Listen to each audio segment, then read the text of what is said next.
Ayo berinvestasi akhirat, bangun rumahmu di surganya. Sempurnakanlah ibadah Anda dengan beramal jariah yang pahalanya tidak terputus hingga akhir kiamat.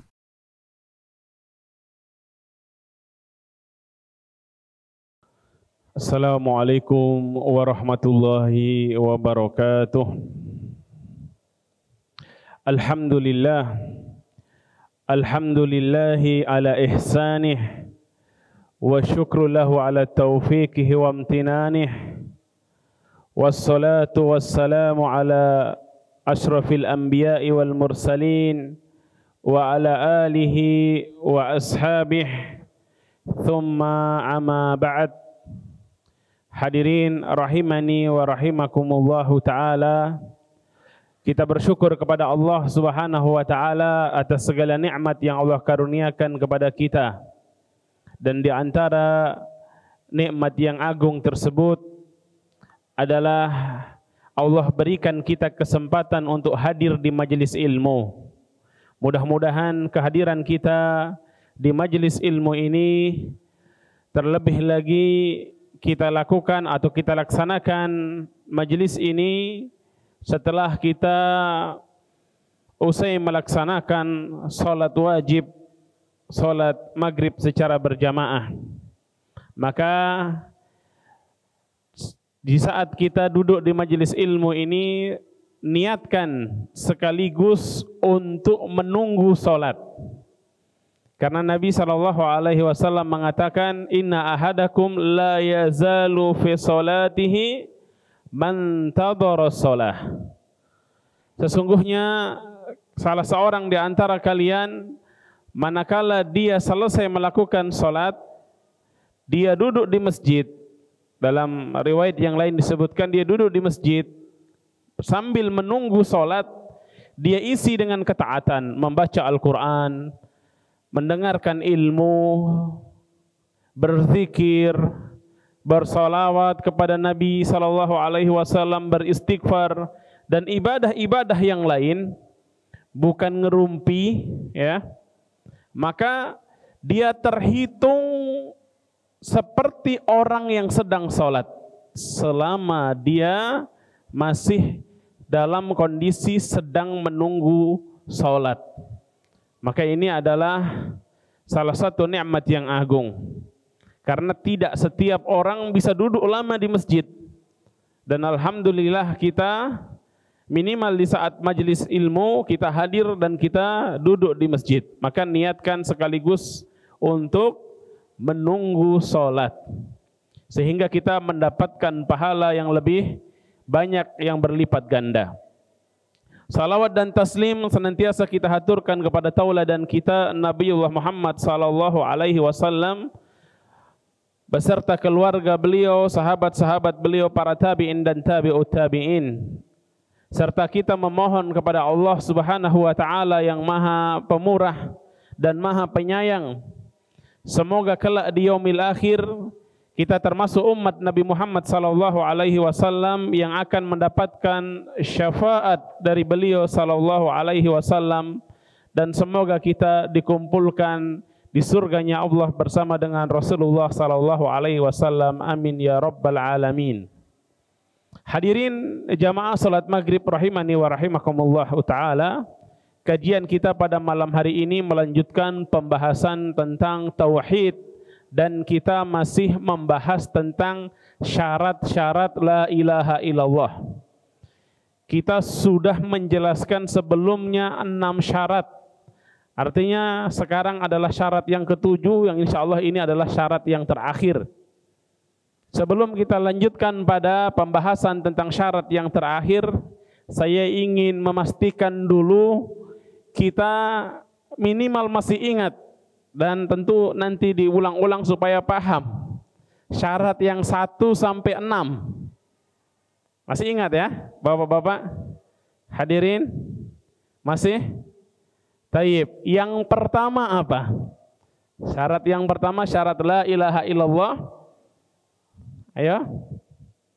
Yang pertama adalah ilmu. Ya, ilmu. Yang kedua Yakin, ahsan, ya, yakin. Yang ketiga, al-ikhlas, ikhlas, harus ikhlas. Yang keempat, apa? As-sidqu, jujur, ya. Ilmu lawannya al-jahlu, al-yakin lawannya asyak, al-ikhlas lawannya asyirku, syirik. Kemudian as-sidqu lawannya apa? Al-kadzib, dusta. Kemudian yang kelima al-mahabbah, cinta, lawannya benci. Kemudian yang keenam kemarin al-qabul, menerima, ya, lawannya menolak. Dan syarat yang ketujuh, sebagian menyebutkan syarat ketujuh ini syarat keenam, sebagian meletakkan syarat ini syarat ketujuh sebagaimana dijelaskan oleh Syekh Abdul Razak bin Abdul Muhsin Al-Badr hafidhahumallahu ta'ala. Syarat yang ketujuh adalah al-inqiyad. Al-inqiyad yang artinya adalah tunduk patuh. Maksudnya tunduk patuh ini apa? Dia melaksanakan konsekuensi dari syarat-syarat la ilaha illallah tadi. Bukan hanya diilmui, dipahami, dimengerti, tetapi ya lewat begitu saja. Ya, dia harus siap dengan konsekuensinya, tunduk, patuh dan melaksanakan konsekuensi dari la ilaha illallah. Di antara dalil-dalil yang menjelaskan tentang al-inqiyad ini, ya, di antaranya surat Az-Zumar ayat yang ke-5. Surat Az-Zumar 6 ayat yang ke-54. Surat Az-Zumar ayat yang ke-54. Kata Allah Subhanahu wa taala, wa anibu ila rabbikum wa aslimu lah. Wa anibu ila rabbikum wa aslimu lah. Dan bersegeralah untuk kembali kepada Rabbmu dan serahkanlah dirimu hanya kepadanya. Syekh As-Sa'di rahimahullahu ta'ala mengatakan, wa anibu ila rabbikum ay bikulubikum. Wa anibu, kembalilah kepada Rabbmu, di sini maksudnya dengan apa? Dengan keimanan di dalam hati. Wa aslimulah, dan berserah dirilah kamu. Anibu masdarnya adalah inabah. Inabah ini dengan qalbu. Kita berserah diri atau kita bersegera kembali kepada Allah dengan hati kita. Wa aslimu ay istislam bil jawarih.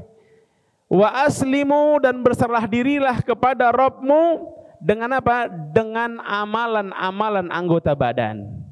Maka maksudnya di sini kita berinabah kepada Allah dengan kalbu dan menyerahkan diri dengan amalan, bukan sekedar mengatakan saya berserah diri dengan hati saja. Jadi kalau disebutkan inabah dengan istislam bersamaan, maka inabah ini untuk amalan kalbu, sedangkan istislam untuk amalan jawarih. Adapun kalau disebutkan inabah sendirian, ini persis seperti iman dan Islam. Kata iman itu kalau disebutkan bersamaan dengan Islam, seperti dalam hadis Jibril, itu Islam berarti apa? Amalan-amalan yang dohir, seperti sholat, puasa, zakat, amalan-amalan lahir. Sedangkan iman adalah amalan-amalan batin, iman kepada Allah, iman kepada malaikat, iman kepada kitab-kitab, iman kepada rasul, kepada para rasul, iman kepada yaumil akhir, iman kepada qada dan qadar. Itu kalau dua-duanya disebutkan bersamaan. Sama dengan inabah dan istislam ini tadi, ya. Tapi kalau disebutkan inabah saja, maka mencakup amalan qalbu, inabah dengan qalb dan inabah dengan jawarih, ya. Wa anibu ila rabbikum ay biqulubikum wa aslimu lahu bijawahirikum. Wa idza ufridat al-inabah dakhalat fiha a'malul jawarih. Kalau inabah disebutkan tanpa disebutkan istislam, maka masuk amalan qalbu dan amalan jawarih. Ini menunjukkan apa? Ketika kita faham, ketika kita mengimani, tidak cukup sampai sekedar saya yakin. Tapi konsekuensi dari yang kita imani, konsekuensi dari yang kita yakini adalah apa? Melaksanakan perintah atau konsekuensi dari perintah tersebut. Konsekuensi dari la ilaha illallah, misalnya makna la ilaha illallah, tidak ada yang berhak, la ilaha ay la ma'buda bihaq illallah. Tidak ada yang berhak diibadahi kecuali hanya Allah. Apakah cukup kita sekedar saya paham? Maksudnya ini tidak ada yang boleh disembah kecuali hanya Allah. Saya yakin itu. Tapi dia tetap berdoa minta kepada selain Allah. Ada yang ada kesulitan minta sama dukun, ada yang minta ke kuburan, ada yang minta kepada wali, ada yang minta kepada nabi. Ini berarti sudah berinabah atau belum? Ya, inabah ini konsekuensinya melaksanakan apa yang difahami tadi, apa yang diperintahkan tadi. Ya. Dalam perkara-perkara ini semuanya kita hanya boleh minta kepada Allah Subhanahu wa taala, ya. Minta kepada Allah Subhanahu wa taala, ya. Jadi konsekuensi dari ilmu, konsekuensi dari yang kita yakini, konsekuensi dari ikhlas, yang benar-benar ikhlas adalah inabah ini, ya. Kemudian dalil yang kedua adalah surat An-Nisa. Surat An-Nisa ayat 125.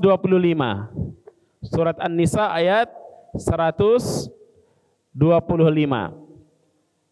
Kata Allah Subhanahu wa taala, "Wa man ahsanu dinam mimman aslama wajhahu lillah wa huwa muhsin wattaba'a millata Ibrahim hanifa wattakhadallahu Ibrahim khalila." Wa man ahsanu dinan, dan siapa yang lebih baik agamanya, mimman aslama wajhahu lillah, dibanding dengan orang yang menyerahkan wajahnya, menyerahkan dirinya kepada Allah, berserah diri kepada Allah. Siapa yang lebih baik agamanya? Jawabannya tidak ada. Jawabannya tidak ada. Wa man ahsanu qaulan mimman da'a ila Allah. Siapa yang lebih baik ucapannya dibanding orang yang menyeru ke jalan Allah? Jawabannya apa? La ahsan minha. Tidak ada yang lebih baik. Soal pertanyaan ini bentuknya adalah bentuk istingkari atau ingkari. Soal untuk pertanyaan yang tujuannya untuk menutup, tidak ada celah. Ya, jawabannya tidak ada. Maka Allah katakan, ya, untuk menegaskan, Allah menggunakan pertanyaan tapi tujuannya untuk menegaskan tidak ada yang lebih baik. Tidak ada yang lebih baik agamanya dibanding orang yang menyerahkan diri kepada Allah Subhanahu wa taala. Wa huwa muhsin.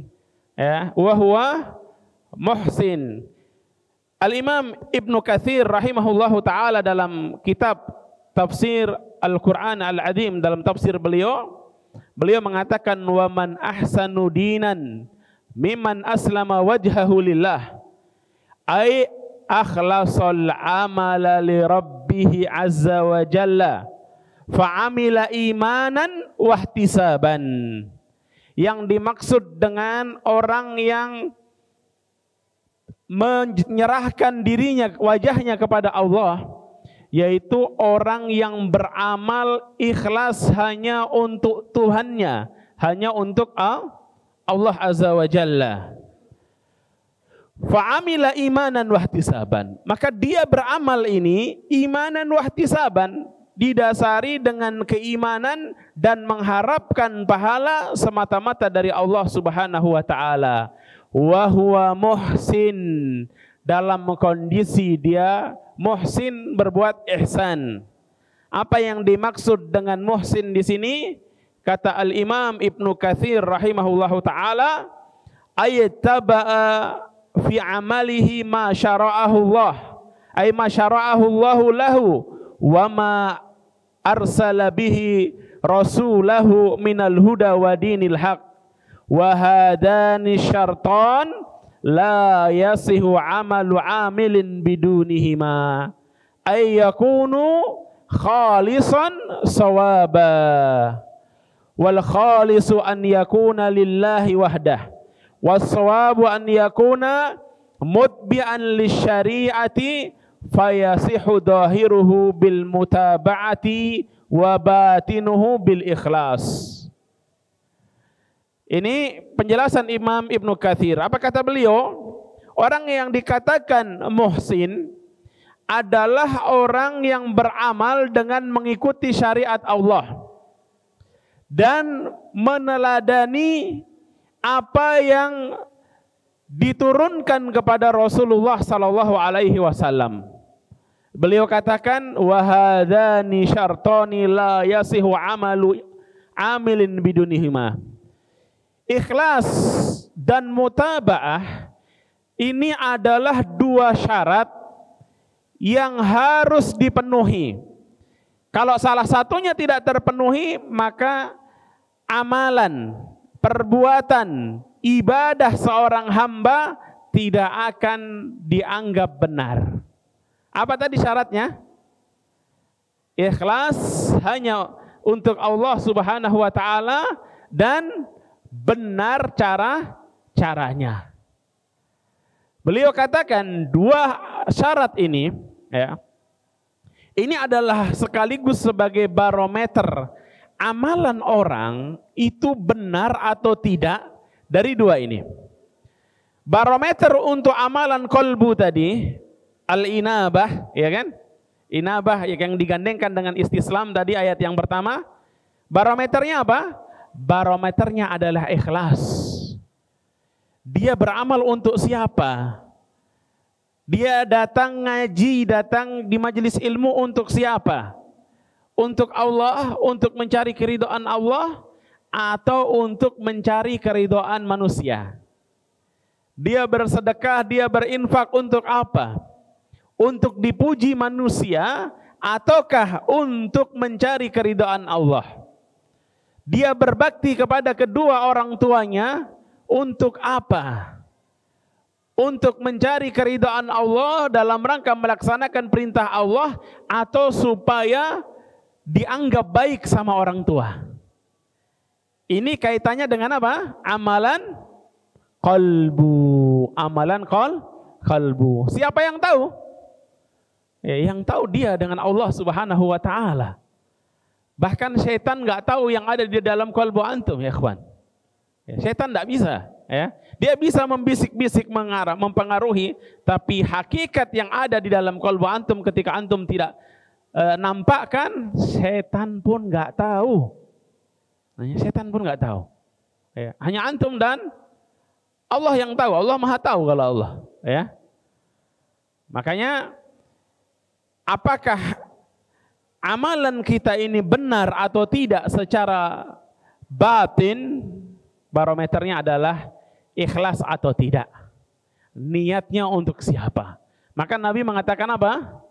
Innamal a'malu binniyat. Sesungguhnya amalan itu tergantung dari niat. Wa innamal likulli imri'in ma nawa. Maka semua amalan harus disertai niat. Ya, niatnya untuk siapa?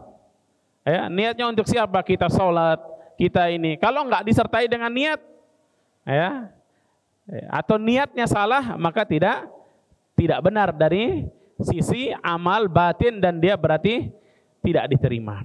Yang kedua, ya, kata beliau rahimahullahu taala dalam tafsirnya tadi, ya, al-mutaba'ah, mengikuti meneladani Nabi SAW.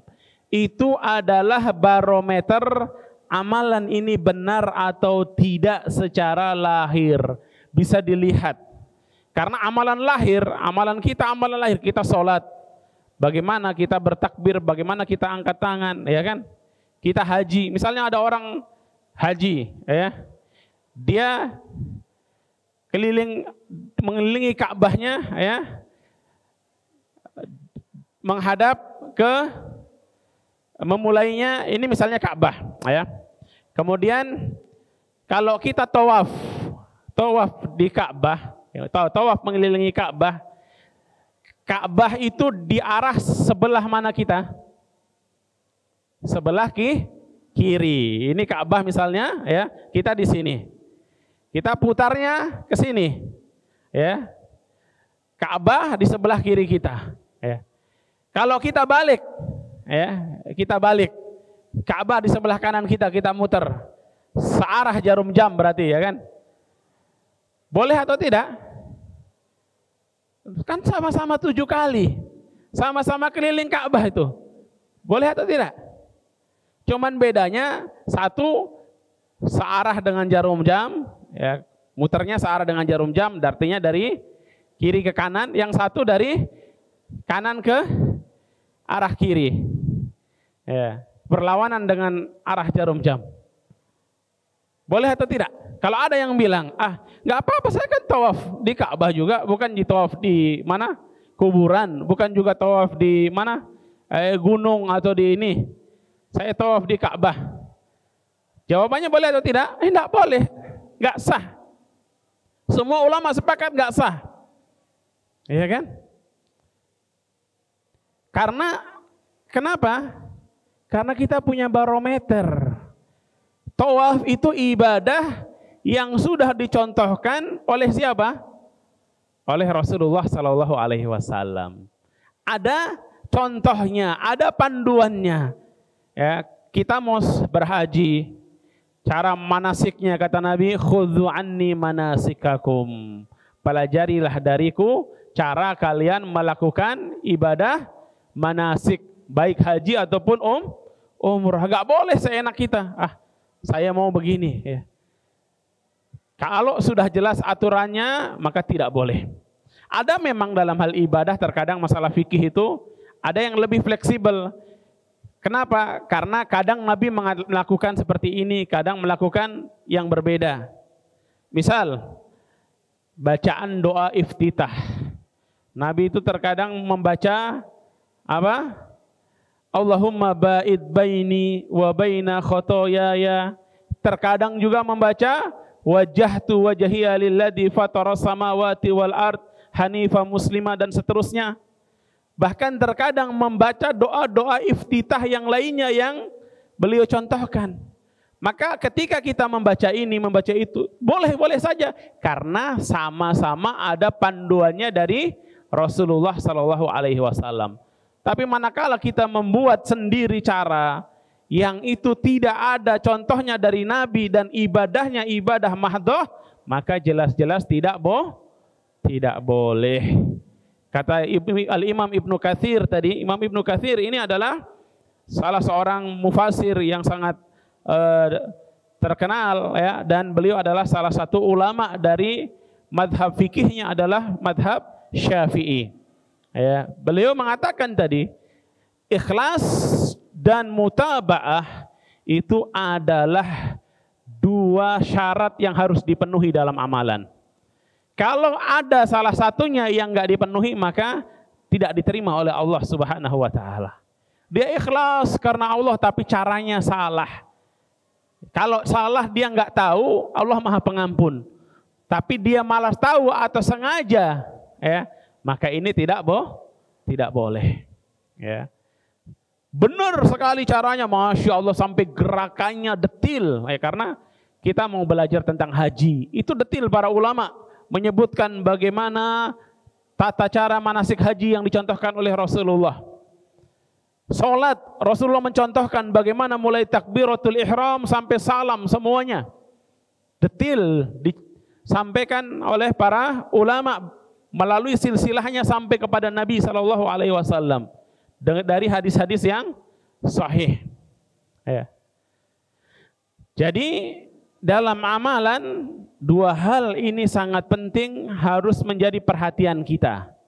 Karena kalau tidak berarti kita tidak memenuhi kriteria amalan yang ahsan.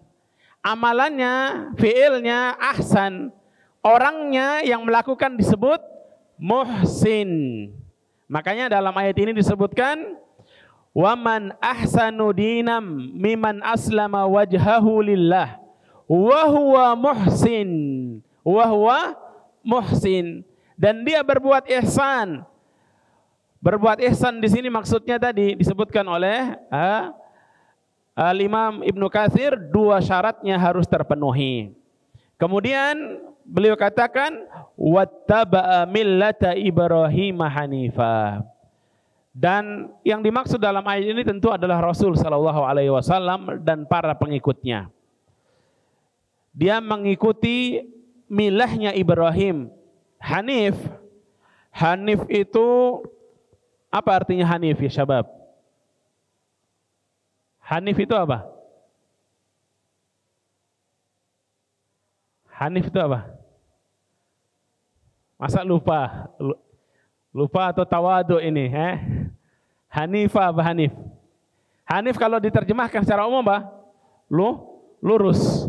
Tapi artinya Hanif sesungguhnya, arti yang sebenarnya Hanif al-ma'il anisyirk. Hanif itu adalah yang melenceng dari kesyirikan. Tuh, bukan lurus, Ustaz. Melenceng dari jalan yang bengkok berarti lurus. Yang syirik ini yang bengkok. Berpaling dari kesyirikan, inilah jalan yang dalam bahasa Indonesia sering diterjemahkan Hanif itu lurus. Kalau secara bahasa dari bahasa Arab, al-Hanif di sini ma'il, al-ma'il anisyirk, yang berpaling dari kesyirikan.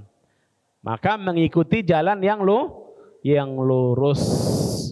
Wattakhadallahu Ibrahim khalila, dan Allah telah menjadikan Ibrahim sebagai khalil. Khalil ini sudah pernah kita sebutkan pada penjelasan-penjelasan tentang kitab Tauhid sebelumnya. Khalil itu adalah level orang yang paling, kalau level cinta ada mahabbah mahabbah berarti mahbub, atau orangnya disebut mahbub atau habib Ada yang paling tinggi adalah al-khullah, orangnya disebut khalil Jadi level kecintaan yang paling tinggi dalam bahasa Arab atau bahkan dalam istilah syariat disebut khalil. Jadi khalil biasa diartikan kekasih. Kekasih yang paling disayangi, yang paling dicintai, itulah khalil. Maka tidak ada yang lebih dicintai oleh Allah Subhanahu wa taala di antara hamba-hambanya melebihi Khalilullah. Siapa Khalilullah? Khalilullah Ibrahim alaihissalam dan Nabi Muhammad sallallahu alaihi wasallam. Khalilullah itu ada dua. Makanya para ulama sering meluruskan, ada sebagian orang mengatakan Nabi Ibrahim itu adalah Khalilullah, Nabi Muhammad Habibullah. Ini keliru, Pak. Yang benar Nabi Ibrahim Khalilullah, Nabi Muhammad juga Khalilullah atau Khalilur Rahman. Nabi dalam hadis yang sahih beliau mengatakan, innallaha takhadani khalilan kama takhada Ibrahim khalila. Sesungguhnya Allah telah menjadikan aku sebagai khalilnya, sebagaimana Allah telah menjadikan Nabi Ibrahim sebagai khalilnya. Jadi Nabi Muhammad dan Nabi Ibrahim keduanya adalah Khalilur Rahman, ya, sama-sama Khalilur Rahman. Taib. Dan agama Nabi Ibrahim alaihissalam, ya, adalah agama yang berpaling dari kesyirikan. Beliau di dalam Al-Quran disebut sebagai ummah, sebagai ummah. Kalau ummah itu kalau kita bahasa kita ya umat, ya. Banyak atau sedikit? Umat itu banyak atau sedikit? Banyak, ya. Tapi Ibrahim alaihissalam berapa banyak pengikutnya? Ya, apakah beliau pernah menjadi raja, pemimpin atau ini? Tidak. Beliau, keluarganya, anaknya, ya, dan beberapa orang lainnya. Tapi beliau sendiri disebut sebagai ummah dalam Al-Quran karena pertama, kata para ulama, makna ummah diantaranya adalah imam, pemimpin. Nabi Ibrahim itu adalah imamu ahli tauhid, pemimpinnya orang-orang yang bertauhid. Ya, pemimpinnya orang-orang yang bertauhid. Beliau adalah pemimpin yang bahkan Ibrahim alaihissalam diakui oleh semua umat, ya, semua. Kalau sekarang ada agama, ya, Islam, Yahudi, Nasara, ya, mereka semua mengakui kiblatnya adalah Ibrahim alaihissalam. Tapi Allah sebutkan orang yang benar-benar mengikuti Ibrahim alaihissalam siapa? Nabi Muhammad sallallahu alaihi wasallam dan umat beliau sallallahu alaihi wasallam. Kemudian ayat yang terakhir, ya, di dalam surat Luqman ayat 22, seberapa menit? Sampai berapa tadi bilang? 19. 18, selisih 1 menit. Tahib. Masih 6 menit, kita coba mengulas sedikit surat Luqman ayat 22. Kata Allah Subhanahu wa taala, "Wa man yuslim wajhahu ilallah wa huwa muhsinun faqad istamsaka bil urwatil wuthqa." Dan siapa saja yang berserah diri atau menyerahkan wajahnya, berserah diri kepada Allah, wa huwa muhsin, dalam kondisi dia muhsin, berbuat ihsan, maka faqad istamsaka bil urwatil wuthqa, sesungguhnya dia telah berpegang teguh dengan tali yang sangat kokoh, yang sangat kuat. Apa?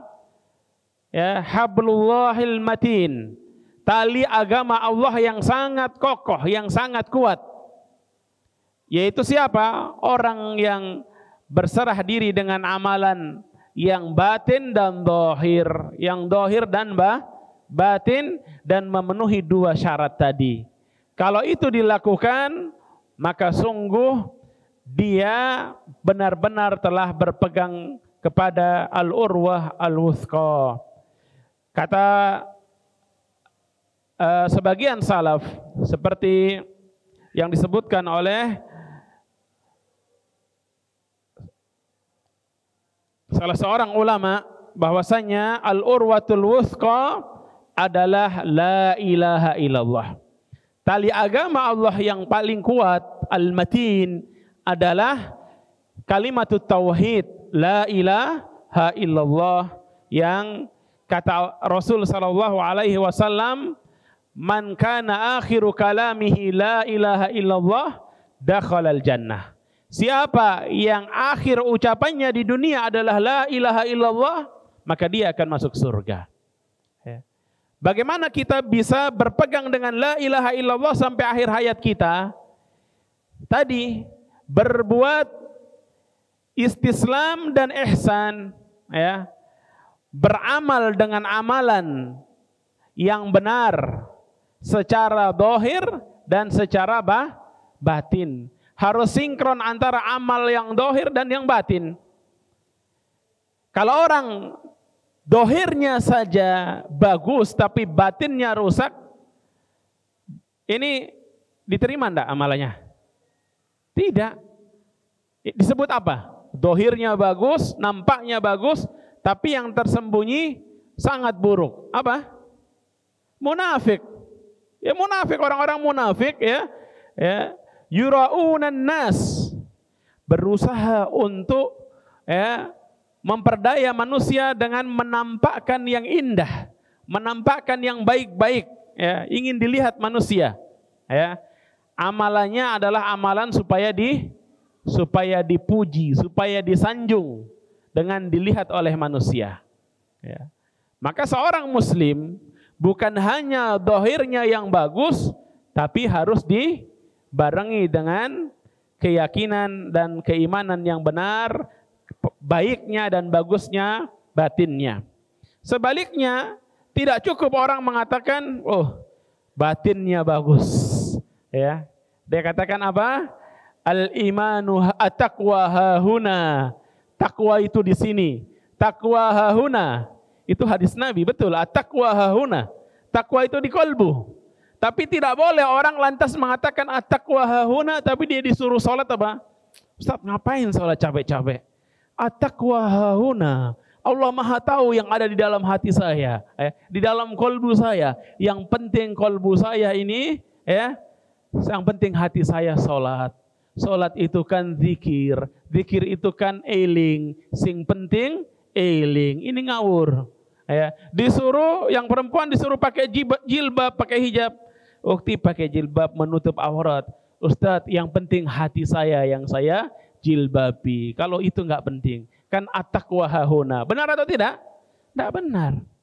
Islam mengajarkan harus sinkron antara dua-duanya. Antara kolbu dengan jawarih, dengan anggota badan. Dan di antara bukti bahwasanya kolbunya baik, amalannya baik.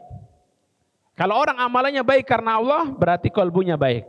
Kata Nabi SAW, ala inna fil jasadi mudghah, idza saluhat saluhal jasadu kulluh, wa idza fasadat fasadal jasadu kulluh.